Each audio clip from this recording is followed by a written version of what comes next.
Sorry. There we go. As an agency, we continue to stay on course to meet all of our requirements as an agency in terms of police accountability and police reform. That includes all of our training and all of our other required tasks as an agency. We continue to focus on community policing and our messaging and making sure that our members are treating the citizens of Baltimore County with the utmost dignity and respect in all of our encounters and everything that we do and how we carry out our business. We continue to work with the ACC and our internal affairs section, and we've taken measures to improve our internal affairs process.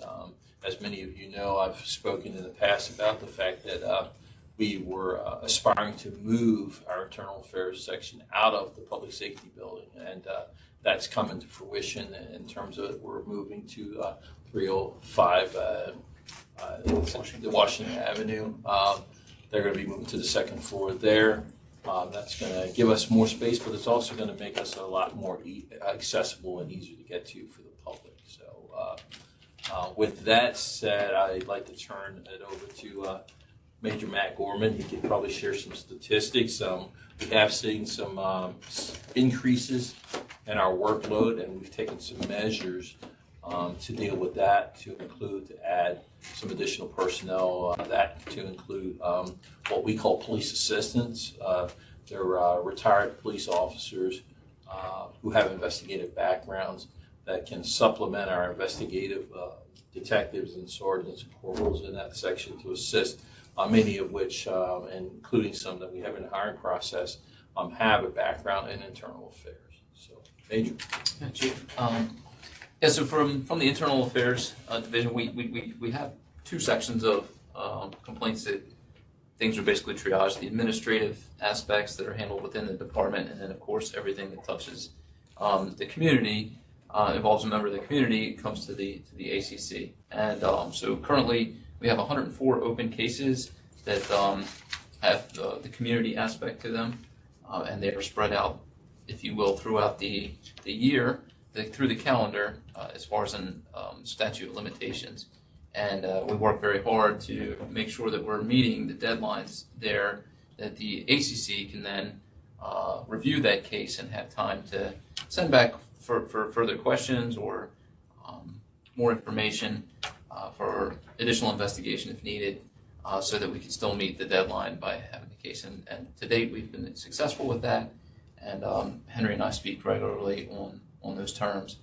Overall, our cases still are trending up from where they were even at this point last year. So we're almost about to hit the 1 year mark where we're under the quote unquote the new rules as an agency, at least from lieutenant down, and we're still at 71% increase compared to cases last year this same time. So people are working very hard, and we have taken a lot of efforts to triage cases.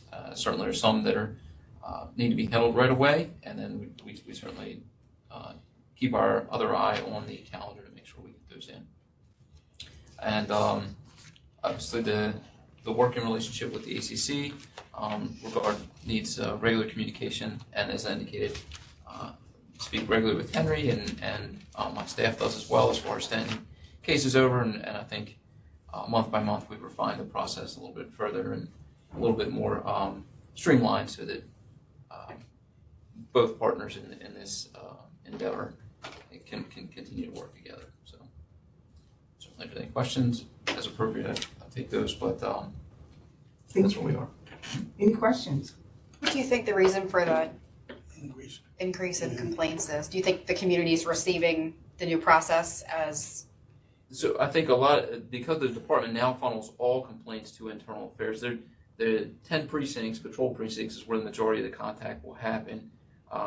It used to be that a lot of the complaints would just go there, and the commander would triage it, hand it to an investigator or a sergeant, a lieutenant to handle, and unless it met a higher level, then it wouldn't even come to internals. But now we get those, and they'll get a number, they'll get formalized, and sometimes they actually do get sent back to the precinct for investigation, but I think that's a big portion of it. Certainly vehicle collisions, we can't Now, they're not in the complaint numbers, but they do add to our workload. As the chief indicated, there's several members of our staff now who that's their primary responsibility, is triaging, collecting, and putting that information both through the department and then to the ACC for vehicle collisions, which is a change. And I do quite candidly have some thoughts about some changes that, as the statewide process goes forward in terms of what we look at, what we investigate, we've identified some clear things that we need to look at. We need to look at crashes. We need to look at the issue of body-worn cameras when officers turn them on and off. We need to look at the issue of court attendance. There's at least one other thing. What is it? The criminal administrative case, the SOL. Yeah, the SOL with the criminal administrative cases. So the big thing is the matrix itself. There are all issues that we need to sit down and look at holistically across all law enforcement agencies, across all of the ACCs and the PABs, and look at these things candidly and try to fix some of the places. There's some things where there's some nuances where things are broken. And some things that are like the crashes, they're accidents. There are some things that are burdening the process and the system that maybe we can, work those things out and have them work a little bit better. So it's my hope that at some point those things can be addressed and improved.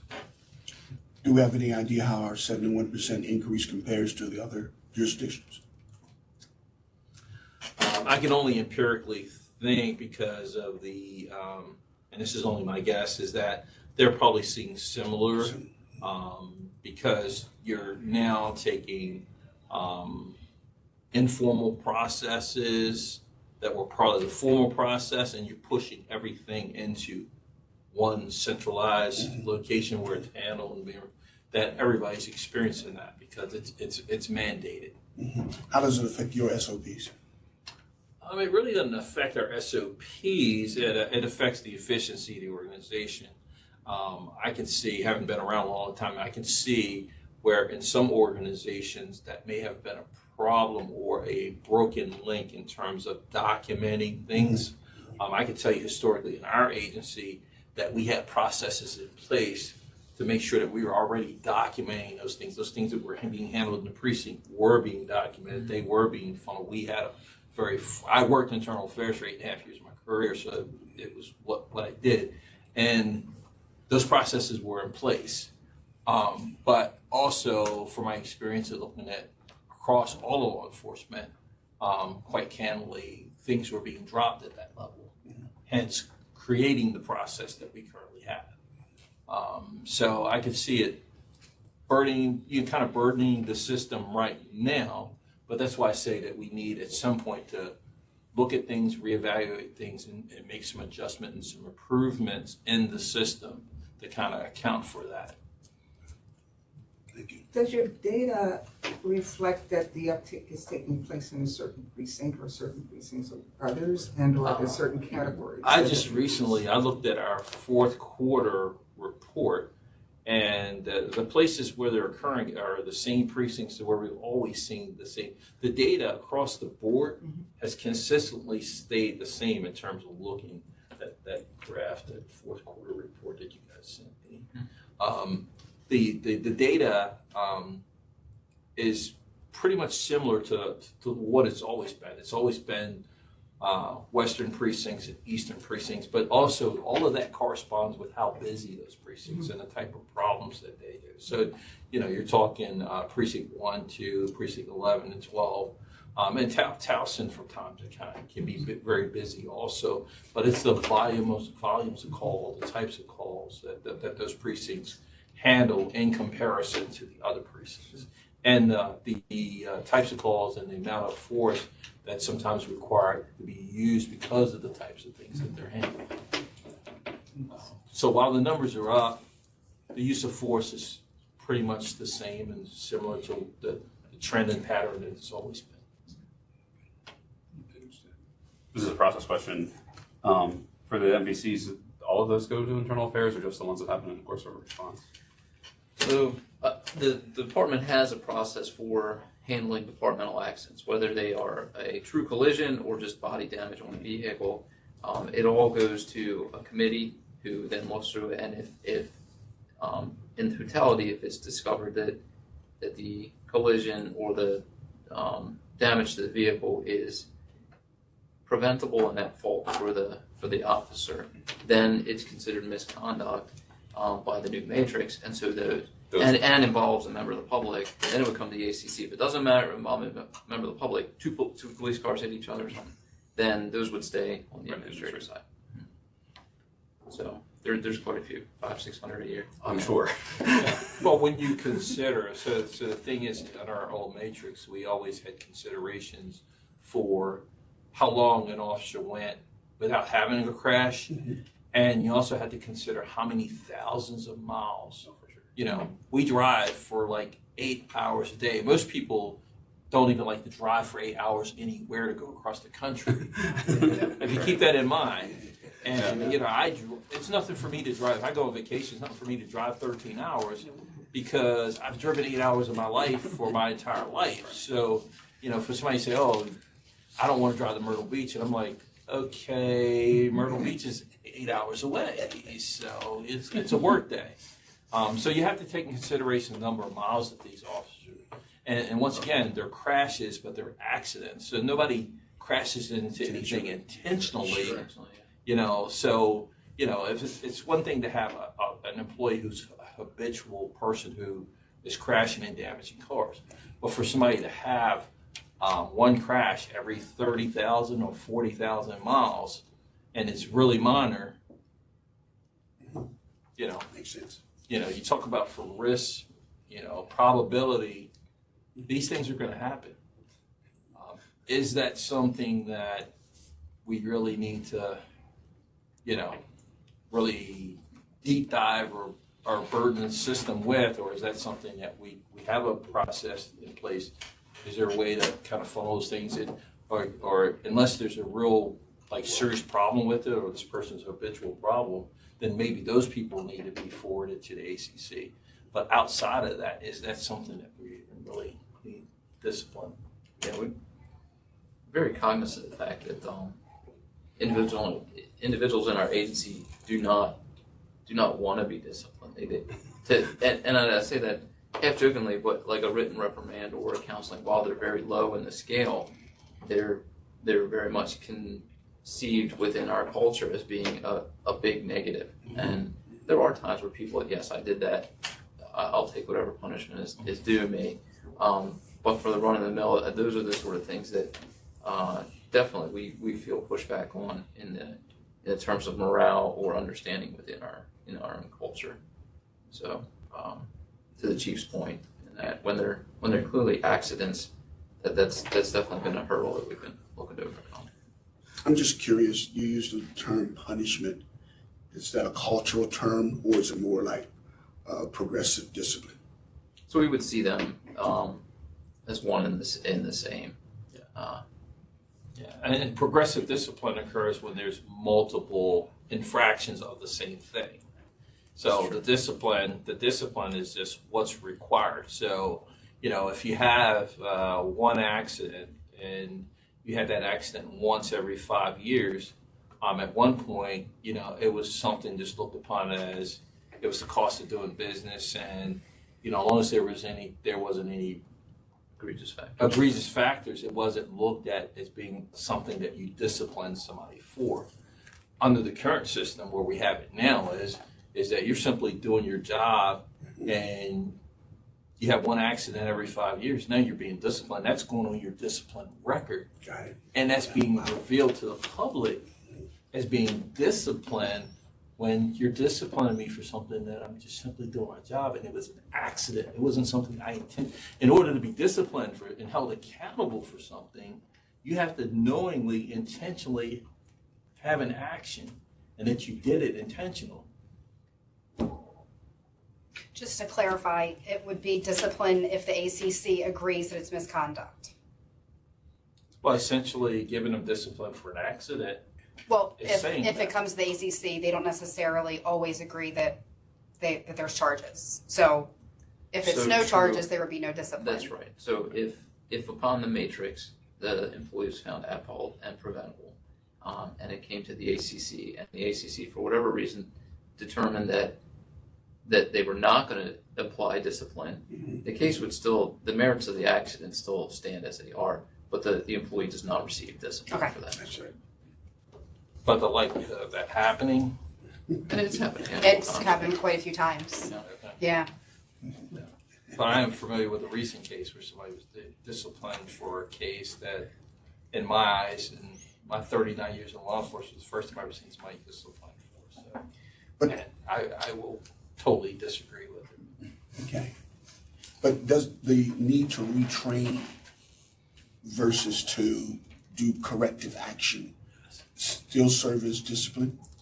So I think right now, under the current system, I don't think it allows for education-based discipline, does it? I'd have to check what the. It doesn't ACC add is. for it. It We doesn't. do on the So- administrative side. So, and that's one of the things that I think about. Yeah, we do it on our administrative side, but that's one of the other things that, when I'm talking about going back, revisiting things with the entire state, with the matrix and stuff, is that I think there's a place for education-based discipline. Absolutely. So, how do you correct action? How do you improve an employee's performance if you don't have a place for education-based Absolutely. discipline? So that's something else that needs to be revisited. So, I'm one for holding people accountable. They'll tell you, even myself. That's right. But also I still want, Sure. in order, I think it's very important for all of us to work together to get this thing right. Yeah. Because if this is something that's going to last, and if it's going to be something that our police officers of the future are going to accept and learn how to live with, we have a responsibility of getting this thing right Sure. up front and putting it in place so that future generations will be able to live with it, accept it, and feel comfortable with it. Because it's just important for the officers to have confidence in everything as much as the public. So, Absolutely. Thanks for sharing. thank you. Thank you. That was my next question. What you prefer to. How are the ACC opinions being received by the officers? I think overall, I think that we've seen very good reception from it. We had almost little to no pushback from the FOP or any of the groups in the organization. I think there's only been maybe 3 cases that have come up that have been of concern, and they've been of concern for me when I see them. So I know that everybody else, if I react to them, then I know others are going to react. And I react because I try to look at things objectively. It's my job to run the organization, but also I'm chief salesman, okay, of the PAB and the ACC also. You see what I'm saying? So in order for me to sell it and make sure that things are, are good with everybody, I have to make sure that it's fair and that I'm looking at it from somebody with 39 years of experience in law enforcement. And I'm looking at it at the lowest level of the organization for this new person and this generation that thinks differently coming into the organization, and along with management and union and everything else. But I mean, there's been numerous. I mean, you guys have given us numerous decisions, and you think, once again, if you look at percentage, all the cases you've given us back, if we only had a problem with 3 cases, I think we're doing pretty good, Sure. and we appreciate that. Tom, how many do you have to report For the today? second quarter, we have 94 we deliberated, and we have 91 opinions. Right. Yeah. So, I mean, I think we're probably overall, since it's been in place, I think we're talking about less than 0.5% that we've had any issues. So I think we're doing pretty good. That's pretty good. I had a follow-up, either chief or the major, on that may or may not be related to the crash discussion. I know that the Sun had just recently written an article, I think it was about Baltimore City, but not following or not tracking their pursuit cases. And I was wondering if either the chief or the major could touch on what the current county pursuit policy is, and if there's any tracking or analysis of those particularly, whether or not they result in a crash. Well, I'll start and I'll let the major chime in. So we have a pursuit matrix, and that matrix exists, and everyone's trained with that matrix, and it kind of elevates according to conditions and circumstances surrounding the situation. We adhere, to that matrix and that policy, and for the most part, we don't have any problem with people violating it. Sometimes people will do one or two little minor infractions or something involved in the policy, but overall, our people adhere to that. We have always tracked our pursuits. Those pursuit reports are initiated at the lowest level, at the officer level, and they're reviewed all the way up through the chain of command to the precinct captain, who forwards it to the area major, who also reviews it. And for those that may be out of policy or may be questionable, those are forwarded to the operations bureau, to the executive officer, and to the colonel, and also to internal affairs. And I'll let the major comment further on that. Yes, sir. So we do. We have our statistics as an agency. Those statistics are not kept at internal affairs, but they are kept. I did read that article as well.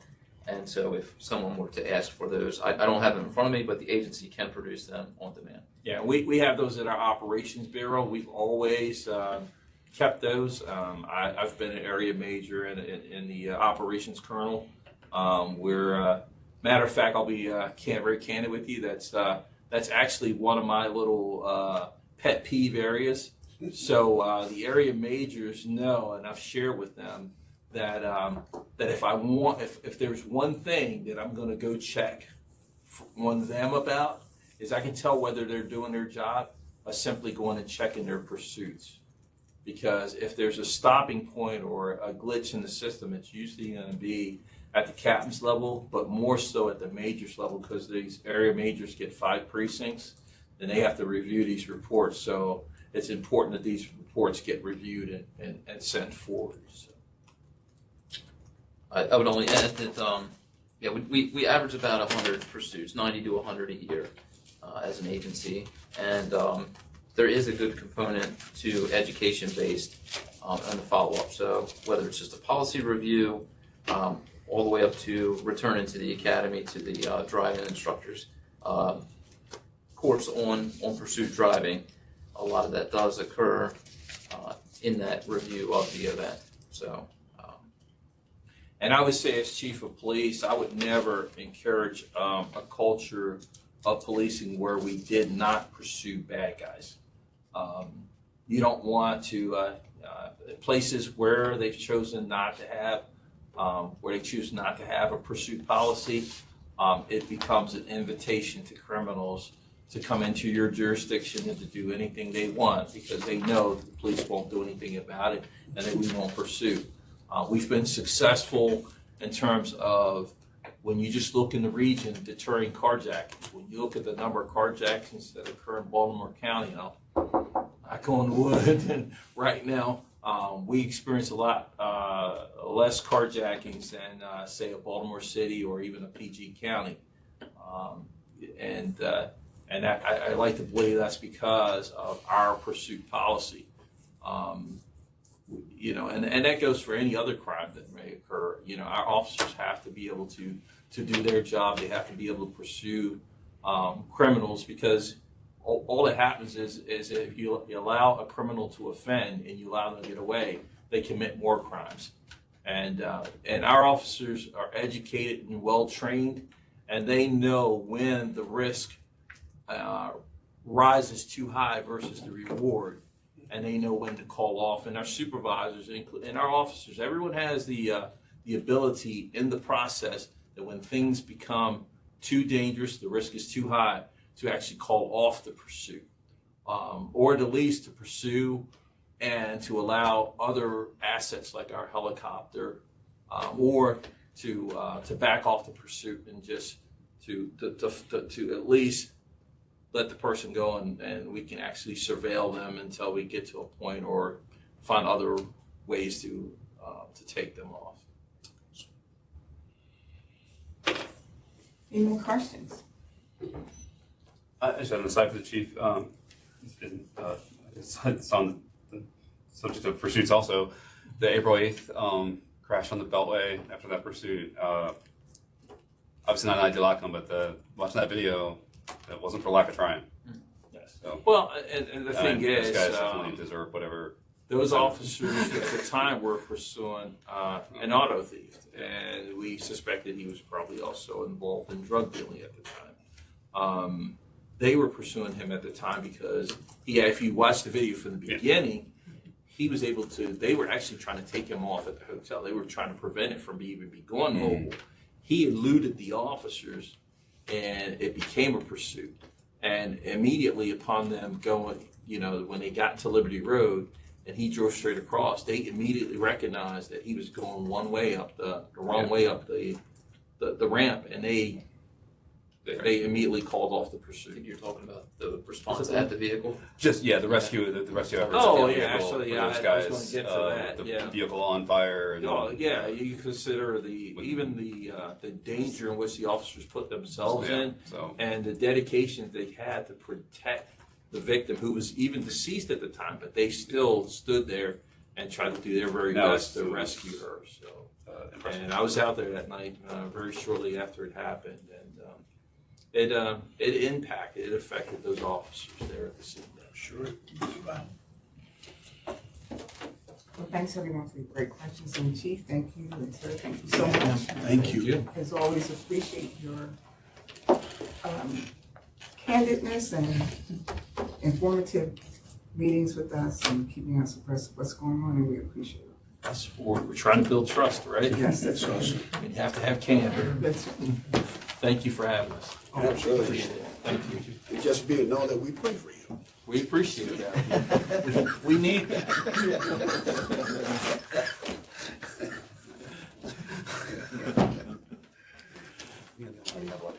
No, this is a great segue. Well, we have the deputy chief.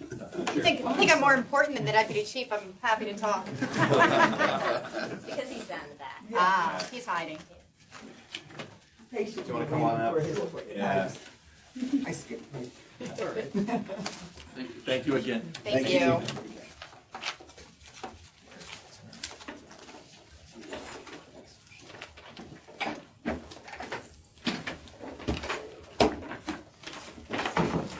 Oh, I forgot we were on the elevator together.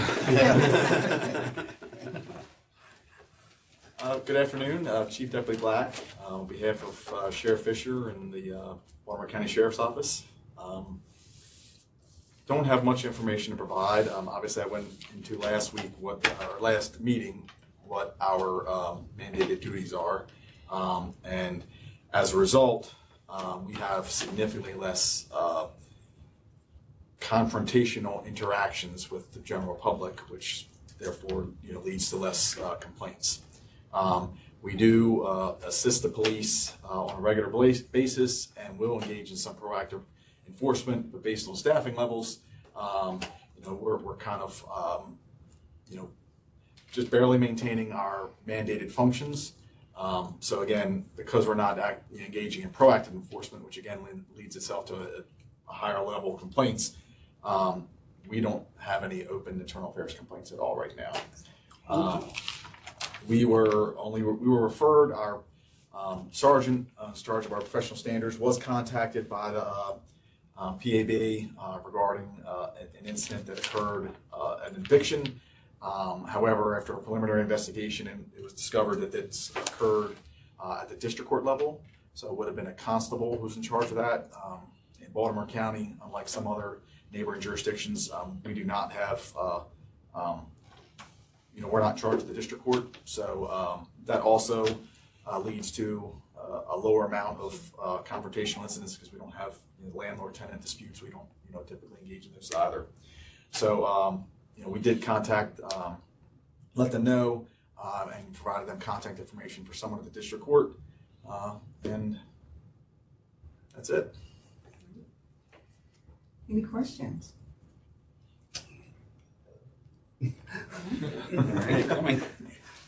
Thank you so much, sir. You're welcome. Thank You're you. welcome. Easy. Available.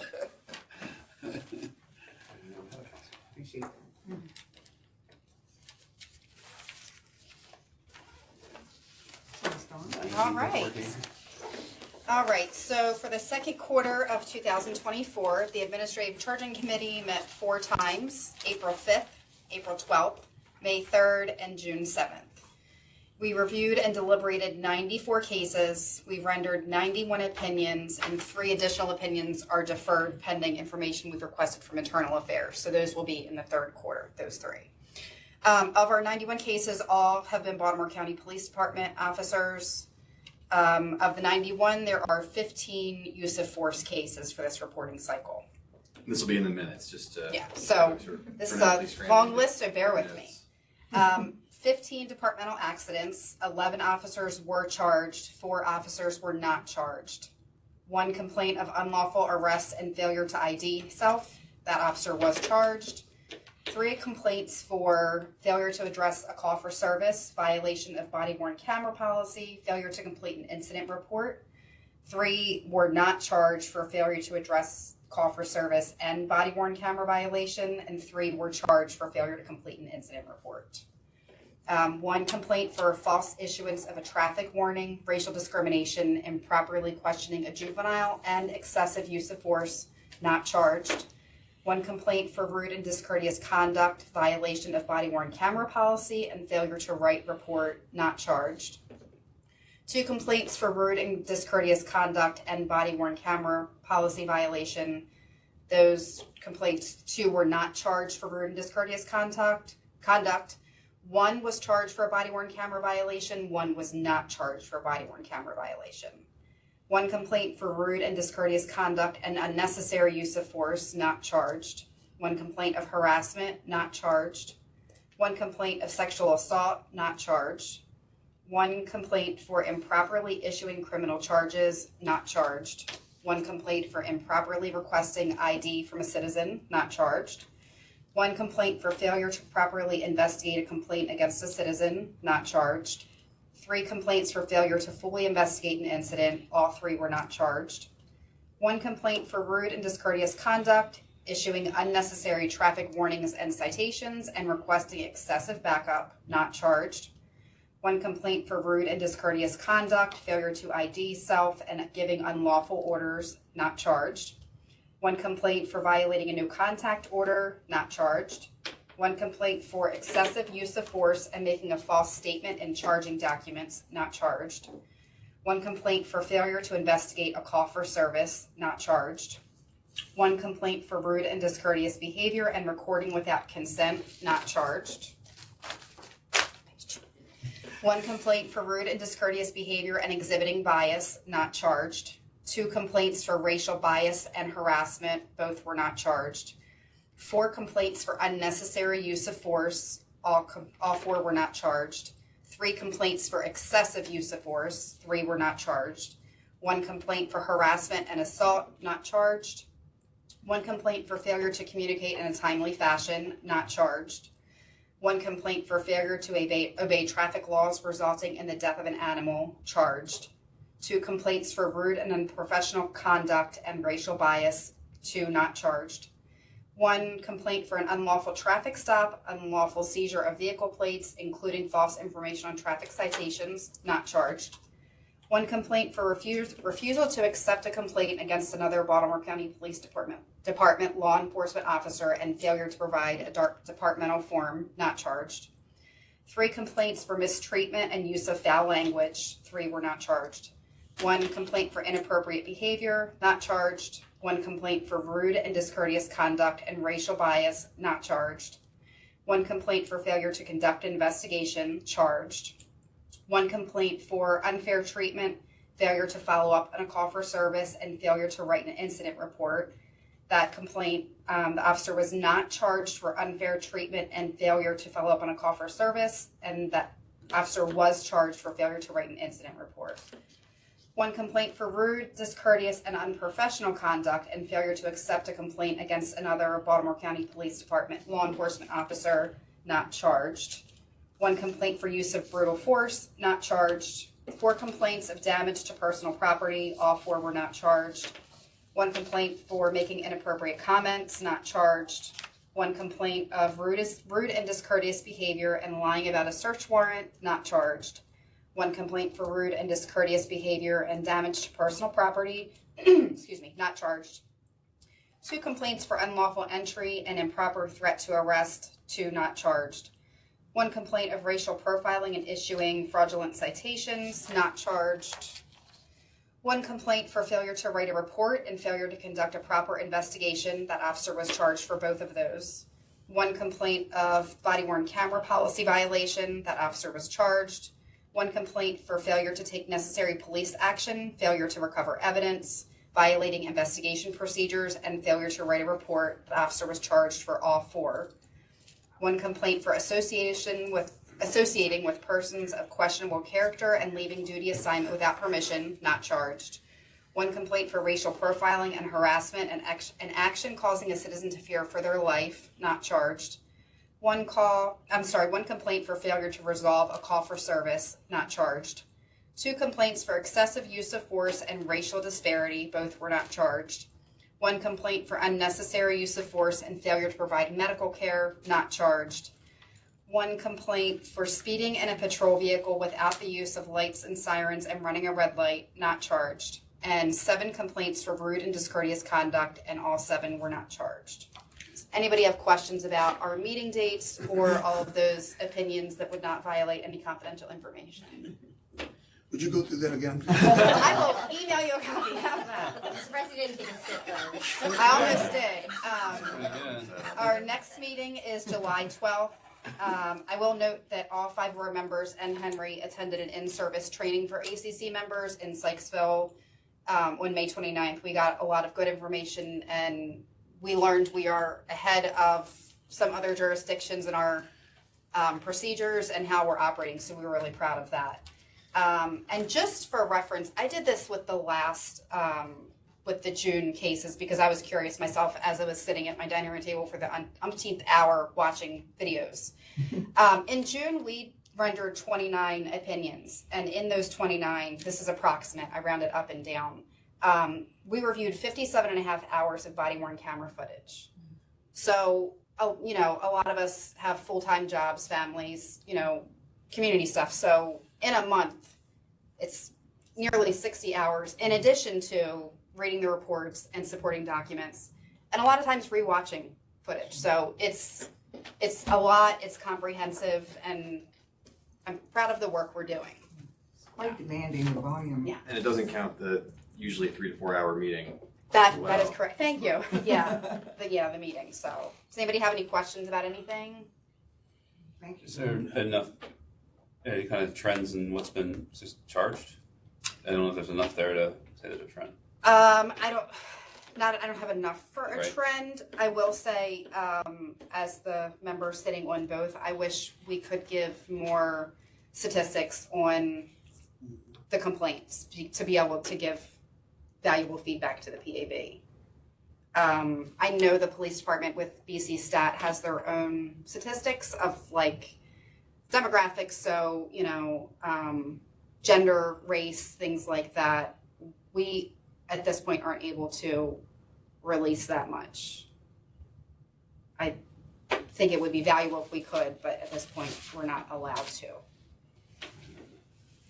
But I will say, similar to what I talked about earlier, in our reports, there is a recommendation from Internal Affairs, and the ACC prides itself. We don't always agree with them. Sometimes where it's, you know, the police department says this officer's done something wrong, and we say, we don't think they have. So I really think everyone's getting a fair shake. Good. Everyone's being heard at the table. Yes. and It Yep. matters, and that's the whole point. Yep. And thanks for your input. Thank you. Awesome. So if there are no questions, no other questions, we're going to move to our old business. And we have on the agenda the single item of discussing and voting on the amendment to the rules of procedure. Henry's going to read that for us, and then there's going to be. Sure. So just to go over procedurally where we are. Last meeting, there was a motion that Madam Chair introduced to amend in the rules of procedure how the PAB would appoint trial board members, moving from a process where the PAB appointed each individual trial board member, which often required convening on oftentimes relatively short notice, to appoint a member to a more procedural system, I guess I'll put it that way, where does not require individual meetings each time. I will note also that it's my understanding that Mr. Richmond plans to introduce a substitute amendment, which the text was received, it was circulated, and has been approved and signed off on, that would tweak slightly the way that that process plays out. So just to kind of go over the process here, the way that our rules of procedure are written as far as amending the rules of procedure is that typically there's a 30-day waiting period between the date an amendment is introduced and there's a vote, unless the board votes unanimously to adopt the change at the present meeting. So with this initial change, the board essentially voted to put it on the agenda for today's meeting. I do think, however, that if Mr. Richmond does move to include the substitute, and if there is unanimous support for it, then it would be adopted today. So that's the way that we've written it out, again, to basically say if it's unanimous, the board can adopt and make a change at the same meeting the change is introduced. Otherwise, it goes to another meeting. So what I'll do first is I will read the amendment that was proposed last month, and then give an opportunity for discussion, and then any potential substitute amendments as well. So, amendment to the PA Rules of Procedure, Section 1.04, Functions and Duties, Paragraph B. The amendment is to add the following language after, quote, appoint civilian members to charging committees and trial boards, end quote. So the new language states, a nominating committee shall be responsible for interviewing and recommending members of the public to serve on trial boards and charging committees. Upon recommendation by the nominating committee, members of the public shall be confirmed by the full membership of the Police Accountability Board. A member of the public confirmed to serve on trial boards shall complete any required training. Upon completion of their training, a member of the public will be added to a trial board roster. When a trial board is requested, the executive secretary and/or coordination manager or their designee shall inform the Police Accountability Board. A member of the trial board roster will be automatically appointed to serve on the trial board based on the date they completed training in descending chronological order and their service on any prior trial boards. No member of the roster will be appointed to additional trial boards until all members of the roster have had the opportunity to serve on the same number of trial boards, i.e. no member will serve on the third trial board until all members of the trial board roster have had the opportunity to serve on a second trial board. So that's the language of the proposal that was made last month. And Madam Chair, I'll turn it back to you for any discussion and/or substitutes. Yes, is there anyone who wants to be heard on substitute or change? Yes, this is Scott Richmond. I would move to adopt the revised language I had proposed. And just for comment, I'll just make a comment as to what the purpose I had suggested it, and then I think I'm required to read in. But I think I said at the last meeting, and I reiterate, I think this is a great idea to automate the process. My concern with the language was sort of twofold. One, that there was a set order of members such that, frankly, there could be on either side of the process people looking and saying, oh, well, I don't like the civilian that's scheduled next, but the next person could be better for me. So this would randomize the process a little bit more.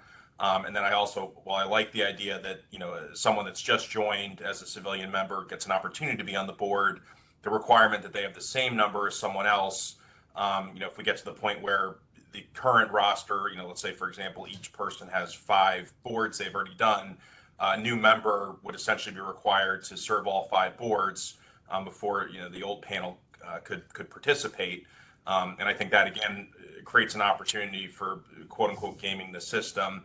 But then also, obviously, we would lose the opportunity to use some of our more experienced civilian members, which I think are an asset. So that was the reason, and I do still think it's a good general idea. So the language I had proposed, which I'll read in, was it's essentially the same as before with the last 2 sentences changed, but I'll just read it in full. It's a nominating committee shall be responsible for interviewing and recommending members of the public to serve on trial boards and charging committees. Upon recommendation by the nominating committee, members of the public shall be confirmed by the full membership of the Police Accountability Board. A member of the public confirmed to serve on trial boards shall complete any required training. Upon completion of their training, a member of the public will be added to a trial board roster. When a trial board is requested, the executive secretary and/or coordination manager or their designee shall inform the Police Accountability Board. A member of the roster will be automatically appointed to serve on the trial board based on a randomized selection from all members of the roster who have not yet been offered the opportunity to serve on a trial board, and if no such members exist, a randomized selection from all members of the roster. So I do move to adopt the revised language as the proposed amendment. I second.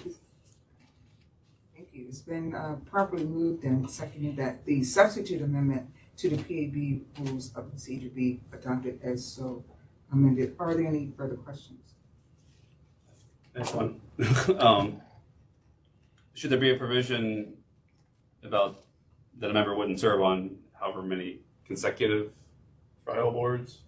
Because if we randomly pick, right, somebody could get picked twice in a row, 3 times in a row at random. I think it would call into question the randomness of the process to an extent. Yeah, but I mean, I could flip a coin 3 times in a row and have it come up. Sure, heads, right? yeah. Although I will say, just to kind of give context, internally, there are 6 individuals who have presently been trained for the trial boards, and so they've interviewed at the nominating committee. They were recommended to the PAB, and they were appointed to the roster. They completed the training with the Police Training and Standards Commission in Sykesville, and 5 of them have served on trial boards so far. And the way we've been doing it is, again, to submit it to the full board for appointment. One individual has not. He has been offered it as he was one of the first to complete training. He has been unable to due to scheduling. So I think at this point, we are as close to a sort of back to zero, so to speak, insofar as almost everyone has won. And based on the language here, that individual whom has not had the opportunity will be given first crack at the next one. And then I understand, Pete, the concern there. I think that's sort of this part and parcel of randomness. I mean, to a randomization process, I think, for better or worse. I'm not to speak on the strength or weakness of the amendment. I don't know that it creates a problem for the process of the trial board. I mean, I guess one randomly chosen member of a jury is as good as the other randomly chosen member. I think. I just was thinking in terms of it could be a burden, for that member. I guess they. Well, and if they're unable to serve, then it would go back. I would also say that it is worth noting, and I think to piggyback on what Scott said, the law allows for either side to issue a strike to either the member of the public or to the officer who's been appointed to serve. So I think in some respects, although not to rely upon that as a process, it does prevent the same. If the same officer keeps popping up, the same member of the public, keeps being appointed to this. You can imagine a scenario where that could induce strikes. It may not, but there are sort of workarounds to prevent it from being the same person every single time. And the strike has to be made within 5 days of the parties being aware of the appointment. So it wouldn't be something where the day of the person shows up and they're struck from the trial board. So it ideally would be they'd have several weeks notice and saying, hey, you've been appointed to, actually, you're not needed. Do we need to define this randomized selection process? Like, Henry puts all these names in a hat, or computer generated, should we define that, exactly how that's gonna? I think there are a number of ways it could be done, randomized. I mean, the thought process that I would have, again, under the language that the amendment is drafted, it sort of defers to the discretion of the executive secretary and coordination manager. And procedurally, what I would, just from a practical standpoint, what I would probably be inclined to do is to create sort of a numerical list, first person who completed it's number 1, second, and so on, and put them into essentially a randomizer, and whatever the number pops up is who it is. Okay. Just that would be insight into the process, but I think that one of the, again, not to jump in on my opinion on this, but I do think this does give the ability to tweak the process internally if there are concerns without requiring a new vote on and a revision to the rules of procedure. So for instance, if that process seems to be, if any members are concerned, or if there's a concern from whomever, that can be internally changed without revising the entire trial rules of procedure on the trial boards. 6, you could roll with dice. That's true at this point, actually, yeah. Although we will probably be adding members, I would imagine, in the fall or the winter because the volume is starting to pick up. I will also say, just simply from a practical standpoint, one benefit of either of these changes is that often the scheduling of these trial boards is a fairly, it's not a quick turnaround except so far as would require to schedule a meeting. So if it's 3 weeks from the date that a trial board is requested and it's scheduled to the date of, between if I got a request today, it'd be 3 weeks. And that's not a lot of time to schedule a meeting, to circulate agendas, minutes, get it scheduled, and to also find a person, circulate their information. So this does, either one, from a logistical standpoint, helps on both ends. Yeah, I certainly agree that a process like this, either one of these processes is the right way to go. People apply, we interview, they get vetted, and then brought to the board. So I think that we've done all the things already. Like it's almost a perfunctory vote at that point. We've already approved Helps them in just to general. put it out there and it's Yeah, written and right. Yeah, that's so. Call for the vote. all in favor of the motion that was placed on the floor to adopt the substitute amendment to PAB rules of procedure. All in favor? Aye. All opposed? Aye. The motion carries. All right. So Thank you. and just to say next steps there, what'll happen is I will make the changes to the rules of procedure. Those will be uploaded to the PAB website, and then per the rule, anytime there's a new trial board, I will send out which department, the dates, and in this case, they're actually the first person who gets the opportunity is the one individual who has not served on one yet. I can say his name, Mr. Tosadori, because he was appointed. And then from there, I'll keep everyone abridged as to the name of the individual chosen as well. And this also makes it easier, I'll say, for alternates too, in case an alternate's needed, because then there doesn't need to be, it can be more quickly done, so. That's great.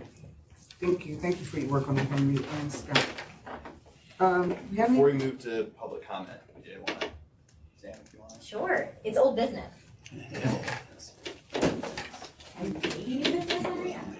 Yeah, it's a little bit of both. For those who remember my involvement a few years back when we were standing up this fine body, I know that this is your last meeting, Madam Chair, as chair. And as everyone knows, Ms. Shields announced that she will not be seeking a reappointment.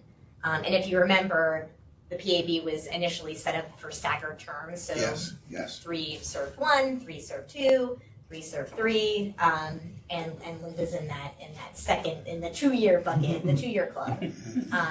And this is a token of our appreciation, Madam Chair, and an official citation really to recognize your leadership and steadfast support for a really important body. I know that when County Executive first made the initial call asking you to serve as chair, he was really struck by your temperament and your kindness and your approach. I think we were all sort of learning how the PAB is much different than the ACC. It's really advisory in nature, but it's even this meeting, which has been it's been my first meeting since probably a year or so ago. Just the thoughtful questions and the dialogue that you all have, I think, is a testament to how you have structured structure the cadence and the rhythm. So thank you. With that, I have an official executive citation. Please stand up, Matt. Put you on the spot and make you feel real awkward. In recognition of your hard work and service as the outgoing chair of the Baltimore County Police Accountability Board, as the first chair of the Police Accountability Board and the first representative from the 2nd Councilmanic District to serve on the board, your tireless efforts to develop the best practices and rules of procedure for the board has improved public safety, equity, and accountability. Your work to help draft the board's first 2 annual reports to the county executive and the county council are the beginning steps to change throughout the communities of Baltimore County. Your exemplary hard work, dedication, and ability to go beyond what was required of you on Baltimore County Police Accountability Board is to be commended. On behalf of the residents of Baltimore County, we congratulate you on being a trailblazer and wish you the best in your career/retirement, second retirement, and future endeavors. Given on behalf of my boss's hand and the Great Seal of Baltimore County this 24th day of June in the year 2024. Thank you so much. Awesome.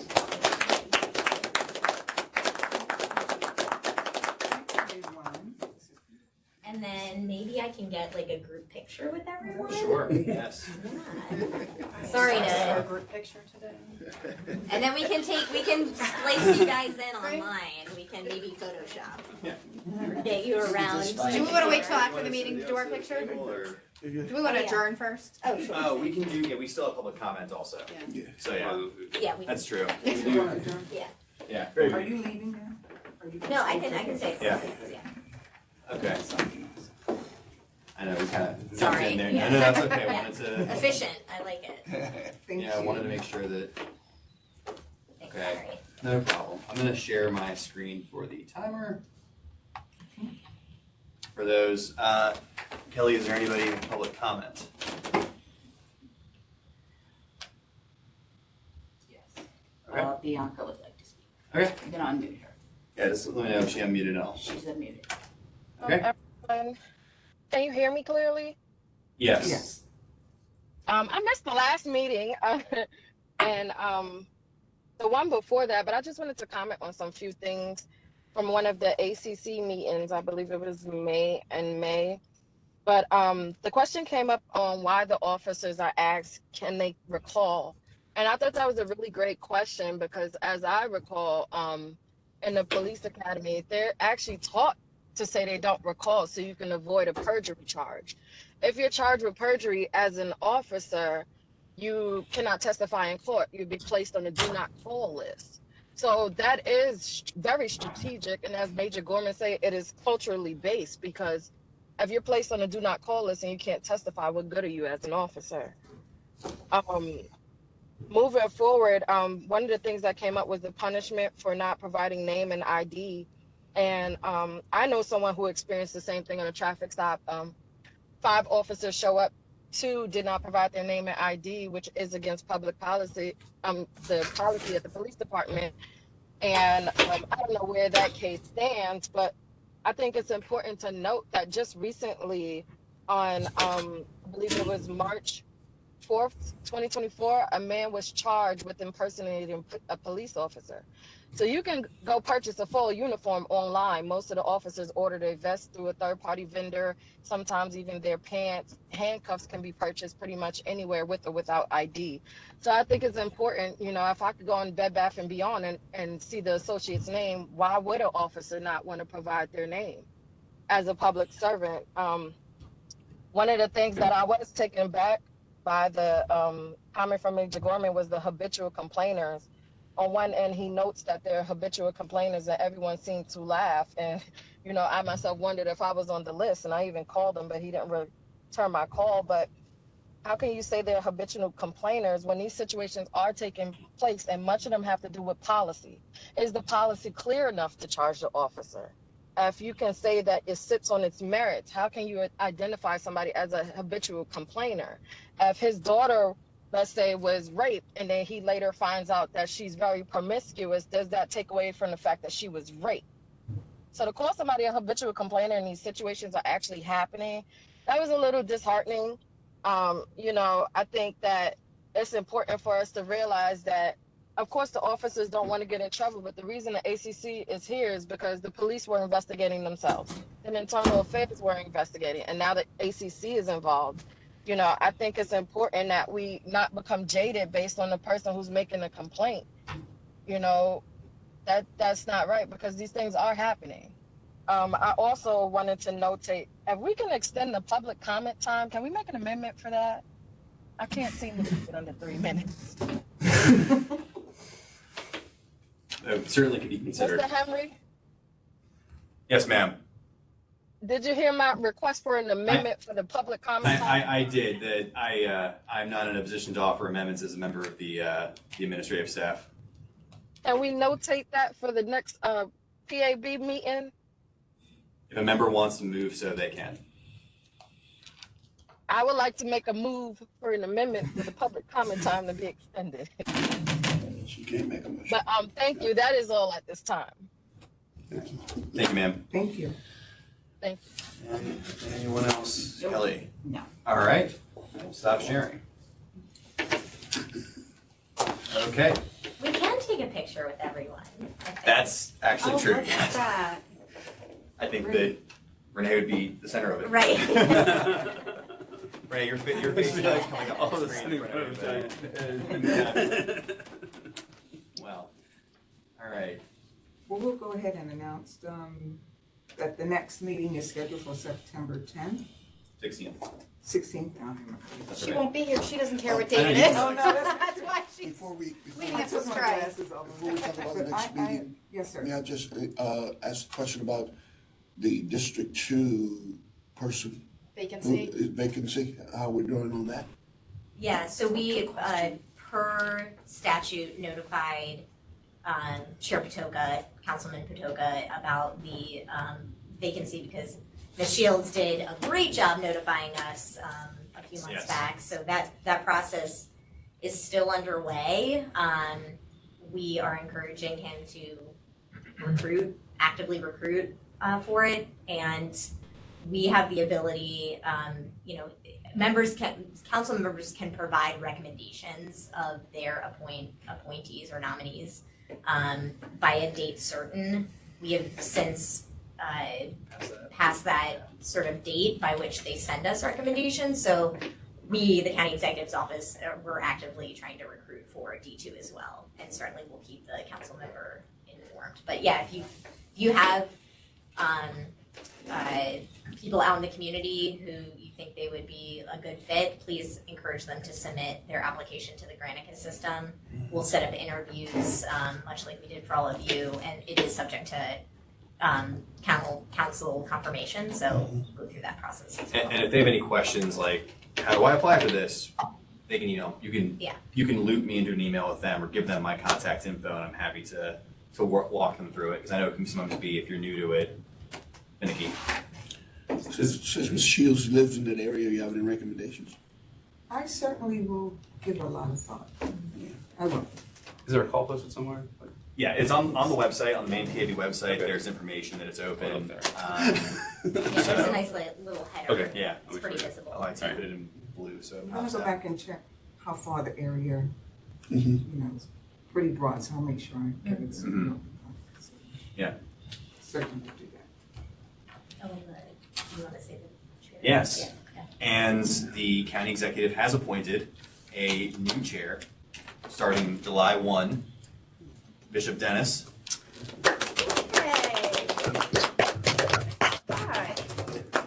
One of the original members of the PAB, and You're an OG. Bishop. Good. yeah, Congratulations. Thank you so we're much. very excited to have him stepping Yes. up as chair, because certainly as we head into the fall with the next annual report, there will be one of the interesting things I'm looking forward to is figuring out how best way to reflect all those cases, because we had about 20 and it could list all of them in the last A lot of report, variations, So yeah. we'll get to work on that. I think it's gonna be my turn. It's gonna be my turn.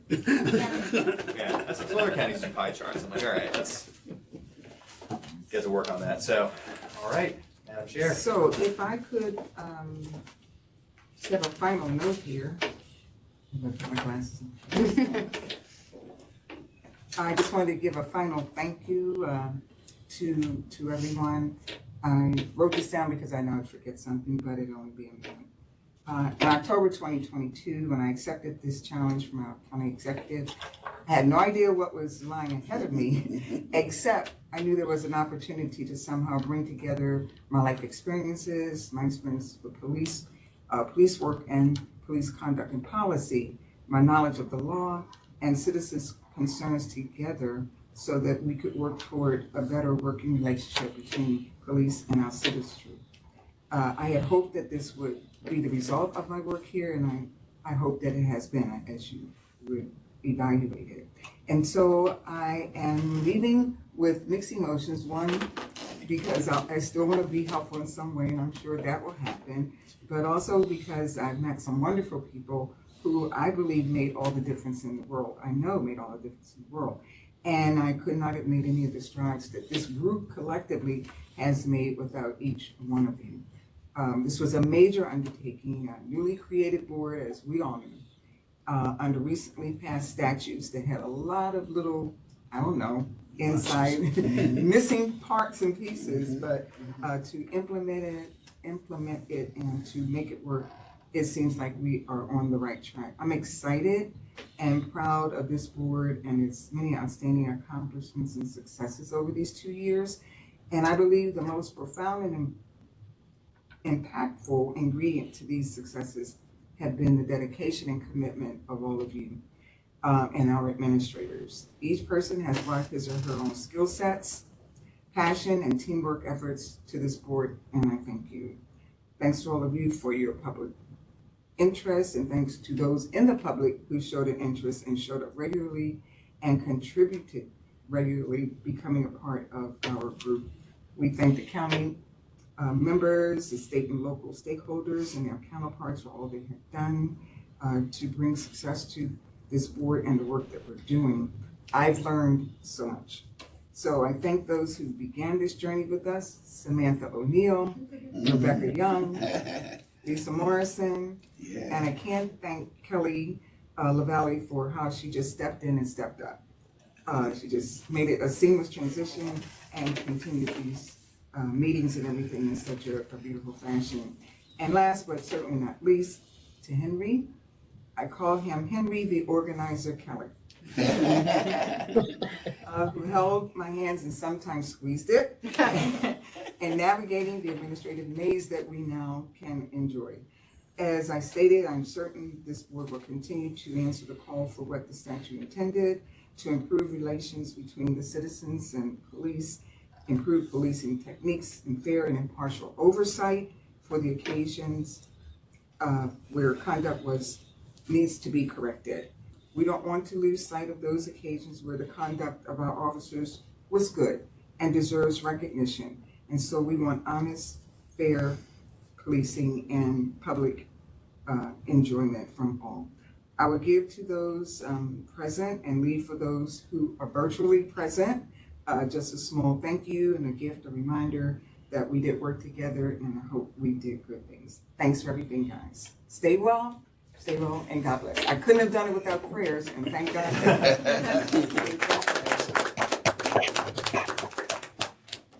we're officially adjourned. Yeah. Is there a motion?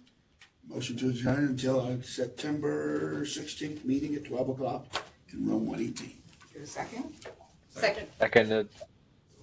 Probably moved and seconded. This motion will carry and the meeting will stand adjourned. Thank you, everyone. Don't leave before you get your kid out.